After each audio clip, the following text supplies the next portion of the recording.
I support her 100%. I just don't think they're taking the right path. I don't know what their ultimate plan is. And I'm sure she gives Harry money and Meghan money, but I don't think it compensates for what they're doing. They were walking side by side and they were engaged in a conversation. They clearly went to a lot of effort to deflect from this rift between the two of them.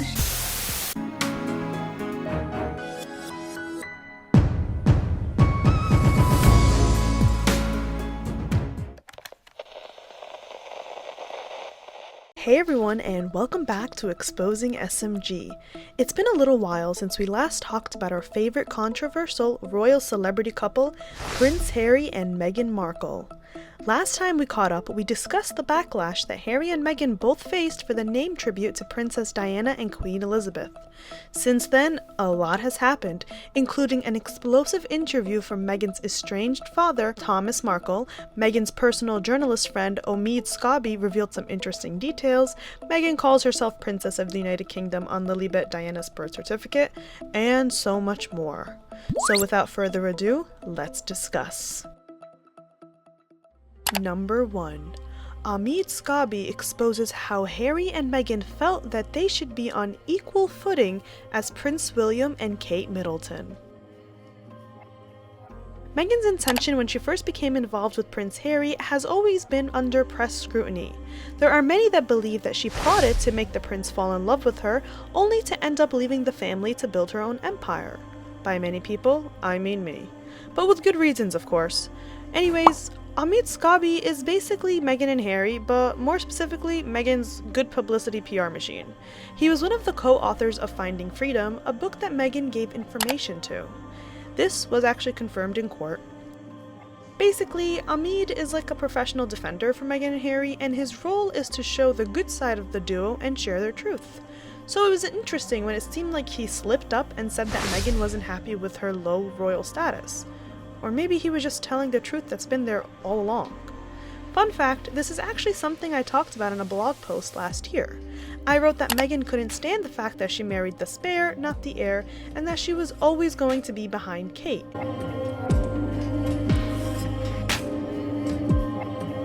There is a royal hierarchy after all. Harry is sixth in line to the throne, while William will one day be king.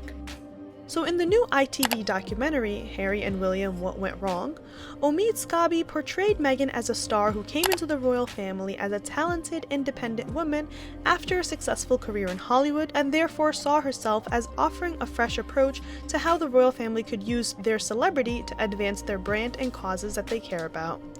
And this is what everyone thought would happen, and we all believed that Meghan was going to be this fresh new look to help the royal family seem more modern. Omid said that Meghan was certainly not someone who was going to change herself just to please the people around her, which again is something I feel like people assumed despite Meghan portraying the role of the compliant duchess while on Oprah. I felt they also had to be reminded, you're not the stars of the show here. There is a hierarchy and you don't come very high in it, Scobie said. Now, Camilla Tamani, an associate editor of the Daily Telegraph, said in the documentary that Meghan reportedly expected that she and Harry should be on equal footing with William and Kate. When Meghan and Harry were on Oprah, they said that they left the UK because of the tabloids' relentless coverage of Meghan and complained that the royal family was cruel and dysfunctional and that at least one member harbored racist attitudes. Make sure to check out our videos debunking their lies on Oprah. Now, Camilla offers a different approach to why Meghan and Harry left. She says that the real final straw for them was when they were denied the right to set up their own household like William and Kate. According to Camilla, they were told no by Queen Elizabeth and Prince Charles. Why can't we have what the Cambridges are having? We should be on equal footing, Camilla said that the Sussex demanded. Now, if you guys remember, a few months ago there were some serious bullying allegations about Meghan and Harry. I made a whole video explaining that, so I'll link that in a card. But there is updated information about that. The palace announced that they will be conducting a private investigation by an independent law firm, but so far no new information has been released.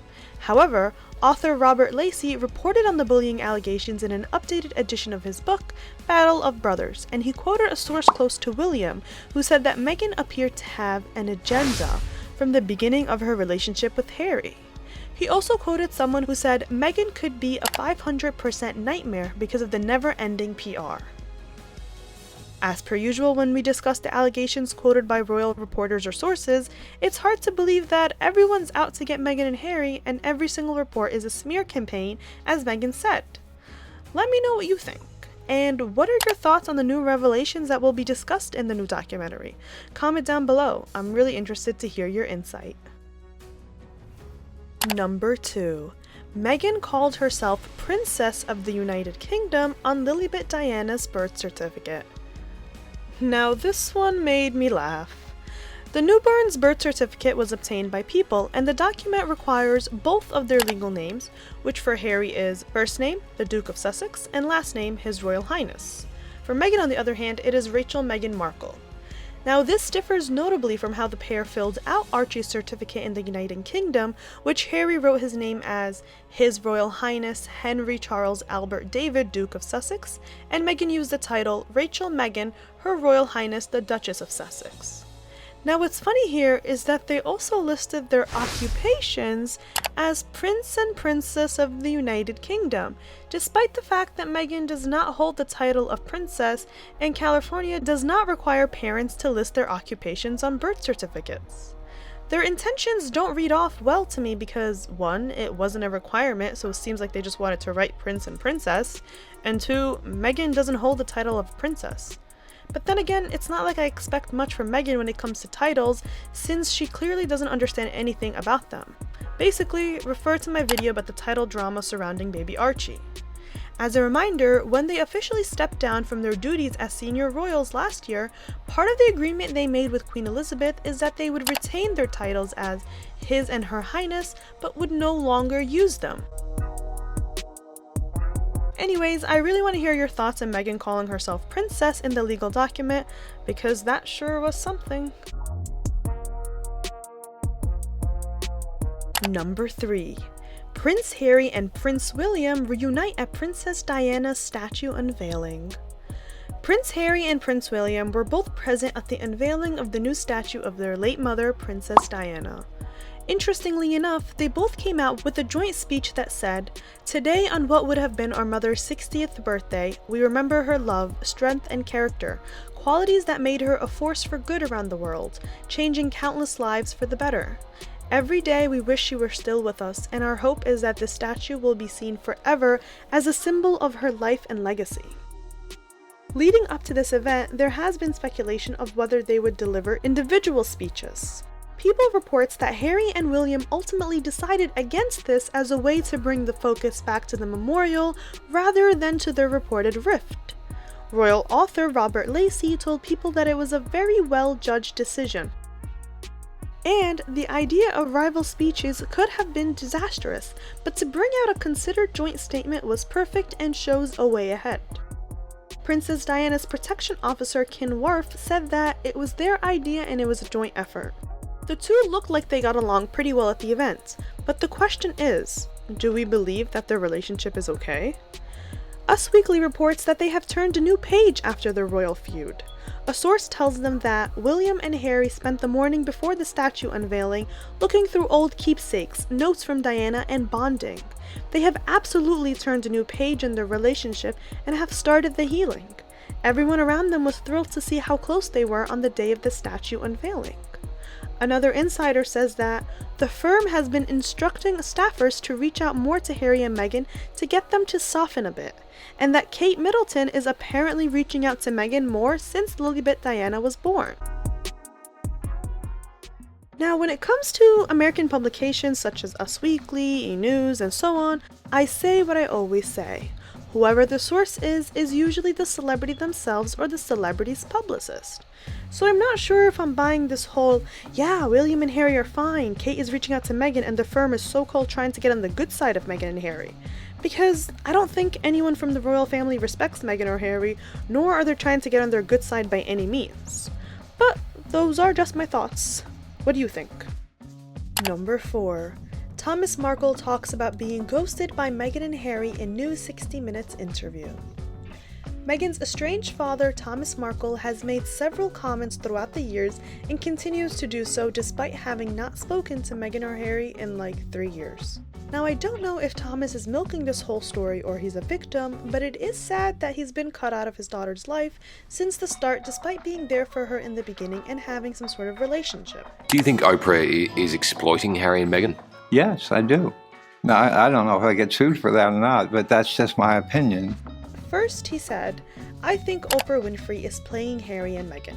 I think she is using them to build her network and build her new shows, and I think she's taking advantage of a very weakened man and getting him to say things that you just shouldn't be saying on television. She will disagree, of course, and she may even sue me. I don't care, but the bottom line is, she is working Harry." Can't we all agree that everybody's working Harry? He just seems so weak-minded, so lost, so like a grown baby. Now, I definitely agree with that statement, especially since anyone looks at Harry sees a lost grown man. Not to victimize him or anything, but he definitely has a lot of trauma that seem to have only been heightened with Meghan arguably cheering him on as spilling the dirty family laundry on air. I mean, I'm not complaining. I run a channel based on that exact thing, and I love it. But looking beyond that, it seems like Harry still has a lot of healing to do, and constantly yelling about it in the press doesn't seem to be helping him. So in another part of the interview, Thomas expresses how sad he is that he hasn't seen his grandchildren. He said, "On July 18, I'll be 77 years old. Most of the Markle men don't make it much past 80. I might never see my grandchildren. I'm not looking for pity, I'm just saying that's a reality. All I can say is that I hope I eventually get to see these grandchildren of mine. I'm a pretty good grandpa." And that's pretty heartbreaking. He also says that he heard about Lilibet's birth on the radio. Number 5. Thomas Markle calls Meghan and Harry cold and says that he apologized hundreds of times for his previous mistakes. Thomas hasn't spoken to Meghan since she married Harry in 2018 after pulling out of the wedding due to heart surgery. He said, "Of course it hurts. There are axe murderers in prison and their family comes to see them. I'm not an axe murderer. I made one dumb mistake and I've never been forgiven for it." The dumb mistake he's referring to, by the way, is the staged paparazzi photos he took part in ahead of the wedding. He continues and says, "This show they've been on, they talk about compassion. There is no compassion for me, no compassion for my family, and no compassion for the world." He continues and says, "I've apologized 100 times for it. I'm not bitter, I'm confused. I just don't have the answer. I want an answer. If I had done something terribly wrong, that would be fine, but I haven't. I just want an answer. I don't know if anybody that's that cold could do this, and now Meghan's did it to me, and Harry's doing it to his father. That's a cold thing to do, and it's even more cold to do it to the Queen, who is in her 90s. Personally, I feel like Meghan has done far worse than staged paparazzi photos. She staged plenty of photos, let alone all the grand schemes she's been exposed for. So I don't know if more has went on behind the scenes, but it is depressing to see her dad beg for her attention in the media. I mean, we can definitely write him off as an attention-thirsty person, but isn't that exactly what Meghan and Harry are as well? Let me know what you think. And that's all for this little recap on Meghan and Harry. Let me know if you like these recap videos and comment down below your thoughts. Be sure to like and subscribe for more. Thanks, and I'll see you next time.